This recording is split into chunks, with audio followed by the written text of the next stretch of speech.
Could a brainy newsreader really complete an army assault course? Find out in the Krypton Factor Celebrity Special. Easter Monday action at 7 on Central.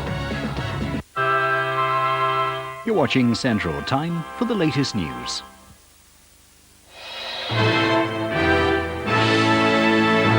The news from ITN. Customs say they've evidence that the pipes for Iraq are gun parts. Customs sources insisted to ITN tonight they have proof that the steel tubing they impounded on Teesside could be used to make a supergun. That's despite government sources telling ITN yesterday the parts were only for use in a petrochemical project, as the Iraqis and the manufacturers insist. These sections of pipe have now been fully examined, and Customs and Excise are adamant they'll be able to prove they were destined for a giant artillery piece. British government scepticism about the claim encouraged Iraq to say again today the seizure was premature and the material was for a pipeline. I am angry to hear these baseless allegations. They should examine the material before announcing anything about them. Though the British manufacturers maintain their innocence, sources point to the striking similarity between the sections of pipe seized and the guns designed by murdered artillery expert Dr. Gerald Bull, who was known to be working with the Iraqis. A manual written by Dr. Bull outlines a weapon which, along with the seized tubing, has a 32-inch caliber, a smooth-bore barrel, and the same special heavy steel. But companies might not have known their significance. It could have been one of these highly secret projects known as black programs, where a single prime contractor is responsible for the overall system. He then subcontracts all the other parts. So nobody outside of his own organisation knows the complete picture of the weapon system he is working on. The Conservatives are facing big losses in next month's local elections, according to a computer forecast for tomorrow's Sunday Times. The survey by the local government chronicle, Elections Centre, predicts they'll lose between 250 and 300 of the 1,400 seats they're defending. The Liberal Democrats could lose up to 300 seats. Labour could gain between 550 and 600 seats. Negotiations to end the 2-week-old Strangeways prison siege have just resumed. Earlier, inmates had refused to talk because of being hosed by army fire engines, and they'd again threatened to set fire to the prison. Despite the rioters' original promise to end their protest tomorrow, the prison authorities pumped thousands of gallons of water into the occupied wings last night. When the prisoners returned to the roof today, it was evident some water had reached its target. Prison staff believe the rioters have built huge bonfires inside the occupied jail. An army green goddess is being used to hose them down, a tactic that infuriated one prisoner who said the deal to come down tomorrow was off.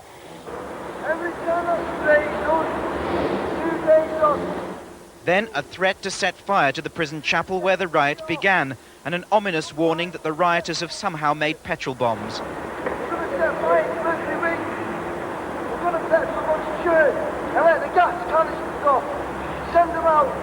There was a lighter moment when another of the prisoners emerged with an impersonation of the television character Wurzel Gummidge.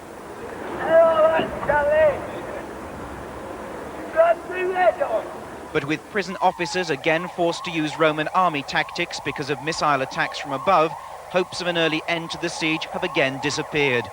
This man says it'll be Tuesday before he's prepared to come down. Paul Davies, ITN, Strangeways Prison.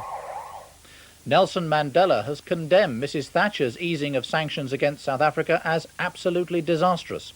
His attack comes on the eve of his arrival in Britain for Monday's concert at Wembley to celebrate his freedom. He says he won't be meeting any politicians here. Mr. Mandela says Mrs. Thatcher's policy doesn't contribute to any solution in South Africa and hardens the attitude of our people against the British government. It is absolutely disastrous. The Foreign Secretary Douglas Hurd has warned President Gorbachev that there'll be a penalty to pay if he uses force to stop Lithuania achieving full independence. President Gorbachev said yesterday he'll cut the republic's oil and gas supplies if it doesn't reverse moves to split from Moscow. Lisa Hamperley at ITN reports. In Moscow last week, Mr. Hurd said he'd been assured vital goods would not be kept from Lithuania. Now, after Mr. Gorbachev's threats, he's hinting that the West might take retaliatory action. He says he hopes the Soviet leader won't jeopardize his good relationship with the West. Soviet television has been spelling out Mr. Gorbachev's ultimatum, while the Lithuanian Prime Minister has been speaking on television in Vilnius. She says they won't let Moscow's warning spoil Easter. The rebel republic's president says they can survive a blockade. We have a will to be a free people. We have a tenacity, and we must survive. Lithuania gets 95% of its key commodities like oil and gas from the Soviet Union, as well as much of its heavy machinery. Lithuania cannot exist really cut off from the rest of Russia and cut off from the rest of Eastern Europe. Therefore, Gorbachev's objective is to cause, I think, economic chaos in the short term so that he can impose presidential rule. Despite occupation by Soviet troops and Mr. Gorbachev's increasingly tough stand, Lithuania remains determined it will not return to the Soviet fold. Boxing, Britain's Michael Watson weighed in on the fight limit for tonight's world middleweight title clash at the Royal Albert Hall with Jamaica's Mike McCallum. Watson tipped the scales at 11 stone 6 pounds. He hopes to become the first British middleweight champion for more than a decade. Cricket, the West Indies captain Viv Richards failed to lead out his side on the second day of the final test in Antigua. He'd gone to the press box to confront a Daily Express reporter who'd written about a V sign given during play on Thursday. A few minutes ago, when rain stopped play, England were 249 for 8 in their first innings. Mrs. Thatcher is heading home tonight after a summit in Bermuda with President Bush. She left saying they agreed on just about everything and said she hoped to attend more summits after the next election. After the round of talks, President Bush took Dennis Thatcher for a round of golf. Braving a strong wind, the president insisted that golf refurbishes the soul. The next news from ITN is on the world this week. That's on Channel 4, beginning at 7 o'clock. For the moment, though, from me, goodbye.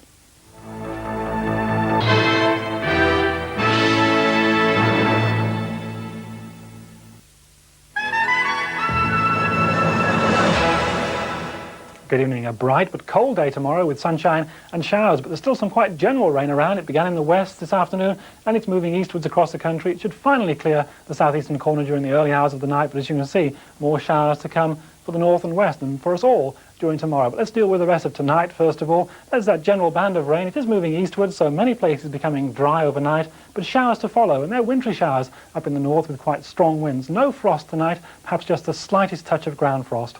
Here's tomorrow's picture then. Quite a bit of sunshine around, especially during the morning, but we'll have showers, almost all of us seeing showers. I think the showers heaviest and most frequent the more north and west you are, so quite thundery showers in the northwest, again with some hail on the hilltops. Here's the temperatures for tomorrow. A cold day if you're out in those strong westerly winds, up to about 12 at best. That's about it from me. Join me again after the late evening news. Until then, here's tomorrow's summary.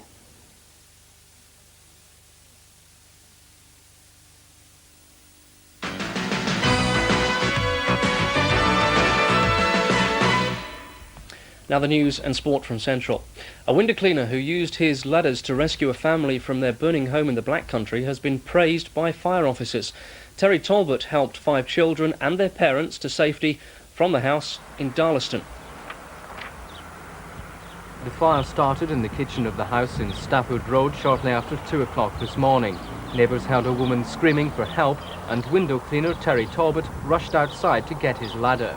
There were 4 children in the front bedroom and the lady was out hanging out the window and she was screaming. My husband got the ladder up the window and helped to get the children out. We then opened the front door and I realised it was a chip fan that was on fire in the kitchen. You can actually see the kitchen through the door. And I more or less just went in, put a tea towel over the pan and came out again. And basically that was it. Obviously by then the fire brigade had arrived. The children were taken to hospital for observation, but they were later released. Police in Coventry have questioned a man in connection with the death of a 17-month-old baby. Damien Lomas was taken to Coventry and Warwickshire Hospital with head injuries but was dead on arrival. Detectives at Fletchampstead police station say they've questioned one man, but their inquiries are continuing. And police are trying to trace the mother of a 4-hour-old baby found abandoned in Northampton. The baby boy was left in a holdall on the steps of a clinic. Doctors say he was close to death but is now recovering. A 21-year-old man's been charged with murder following the death of a man at a Birmingham pub. A 54-year-old man died when he fell to the ground following an argument at the Clifton pub in Highgate. The pub was closed during police inquiries in the area today. And detectives are investigating the death of 2 women whose bodies were found in a burnt-out car near Peterborough. Firemen found the bodies inside a private garage at Whittlesea. Britain's largest mobile crane is helping repair a 100-year-old railway bridge in Birmingham. Trains are being delayed because workers have had to dig up 2 main rail lines into the city. Over the next 3 days, the crane, which is nearly 250 feet high, will lift several large steel beams into place. The work at Adderley Bridge is disrupting train services to London and Derby. The old bridge is about 100 years old and its life expired. It's no longer worth maintaining it. The cost of maintaining it is not viable, so it's a complete replacement now. So how long will it be before this new bridge needs to be replaced? Well, it's got a design life of 120 years, so we'll all be back here in 120 years building another one.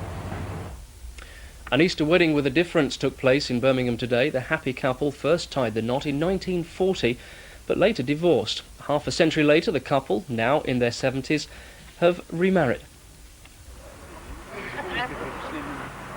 George and Edie Crow were first married in 1940. They stayed together for 12 years, then decided they weren't compatible. But they didn't get divorced until 1972. Now, 18 years since the divorce and 38 years since they separated, they're back together again as man and wife. Had he changed from the first time that you'd known him? No, not particularly, no. So, not his habits, anyhow. So why do you get on now, then? Oh, well, we both do the same things together, so, you know. Both agree on each side.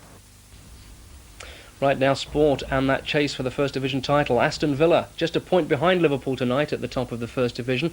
Gordon Cowans, he scored Villa's goal after just 12 minutes as they beat Chelsea 1-0 at Villa Park. And Nottingham Forest did them a favour. A 2-2 draw at Anfield closed the gap. Liverpool were 2 goals up, but Steve Hodge and Nigel Jemson scored in the second half. And David Smith and David Speedy put Coventry 2 up at White Hart Lane, but it wasn't enough. Spurs came back to win 3-2. And at the baseball ground, Derby County, they were playing the team bottom of the First Division today, Millwall. An uneventful first half, but 2 goals in 10 minutes in the second sealed it for Derby. The first from Mick Harford from Forsyth's left wing cross after 50 minutes. And then, on the hour, another header from Harford in off the post. The ideal finish to a brilliant free-kick routine from the Rams. It finished Derby 2, Millwall 0. Millwall are relegated.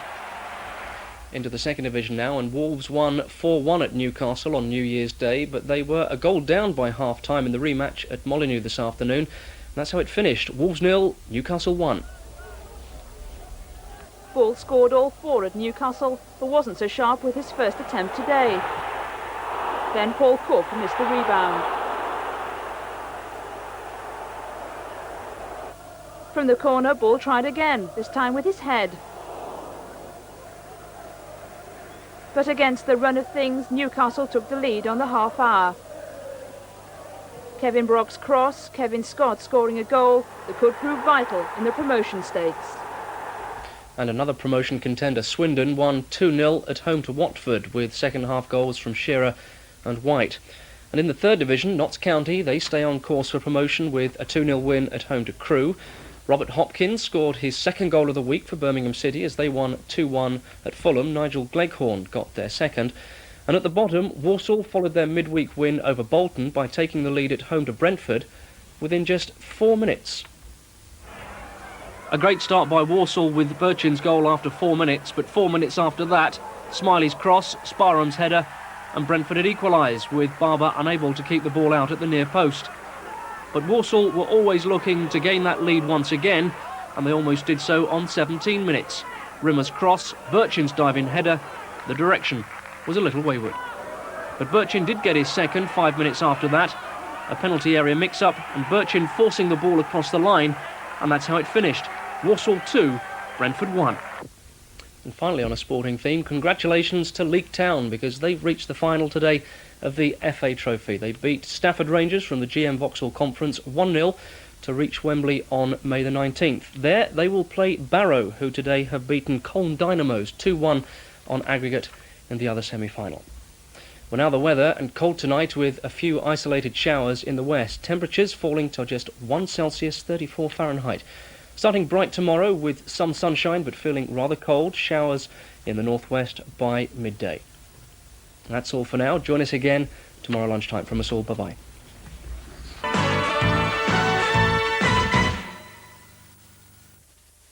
Easter Sunday on Central, starring John Wayne in Hatari. This is a mean one. Big game, big action, big trouble. My fault. I messed it up. How was it your fault? I was driving, wasn't I? John Wayne leads a wild bunch of men and women in this exciting Easter Sunday adventure at 3 on Central. Hatari. As it's the bank holiday, the Baywatch team are taking the weekend off for a short trip to Mexico after the break.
For sale, weekend home with views across the South Downs and the Yorkshire Dales. Excellent sailing and golf. Hot running water, cold running water. Good fishing, home cooking, friendly neighbours, large back garden. When you own a caravan, great weekends and holidays are round the corner. Just get up and go. For a free guide, ask your dealer.